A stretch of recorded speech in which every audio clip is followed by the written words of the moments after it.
হালকু আজ মনিকাকে প্রপোজ করতে যাচ্ছে, এখন দেখি কিভাবে যাই। ঠান্ডা ঠান্ডা পানি দিয়ে গোসল করে আসছি মনিকা রানী। ও হো হো, এটা কি হয়ে গেল?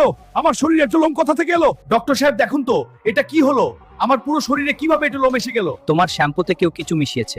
এখন তোমার এই রোগের চিকিৎসা শুধু জীবননগর হসপিটালে হবে, আর সেটা হবে 20 কোটি টাকায়।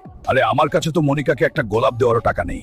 20 কোটি কথা থেকে আনবো রে? যদি টাকা না পাই, মনিকা এবং সম্মান দুটোই চলে যাবে। শুনো শুনো ছেলেরা, 10 মিনিট পানিতে শ্বাস ধরে রাখো আর জিতে নাও 25 কোটি টাকা। কি 25 কোটি টাকা? আমি শ্বাস ধরে রাখবো, এটা একমাত্র সুযোগ। এখন পর্যন্ত 20 জন সাহসী ব্যর্থ হয়েছে, কেউ 2 মিনিট পর্যন্ত শ্বাস ধরে রাখতে পারেনি। আর কারো কি সাহস আছে? আমি 10 মিনিট শ্বাস ধরে রাখবো। এখন ময়দানে এসেছে বড় লোমযুক্ত হালকু। দেখি হালকু কতক্ষণ পানির নিচে থাকতে পারে। দ্রুত সাবস্ক্রাইব এবং ভিডিও লাইক করো প্লিজ। 5 মিনিট হয়ে গেছে, এখন দেখতে হবে হালকু কতক্ষণ শ্বাস ধরে রাখতে পারবে।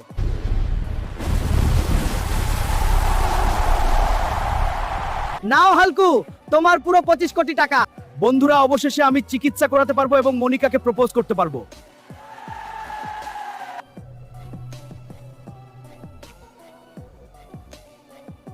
আমি তোমাকে ভালোবাসি মনিকা। আমিও তোমাকে ভালোবাসি হালকু। হালকু, এই সালা স্পাইডারম্যান তোমার শ্যাম্পুটা কারসাজি করেছিল, ওরে ধরে এনেছি। বন্ধুরা, আপনারা কমেন্টে বলুন স্পাইডারম্যানকে কি শাস্তি দিব।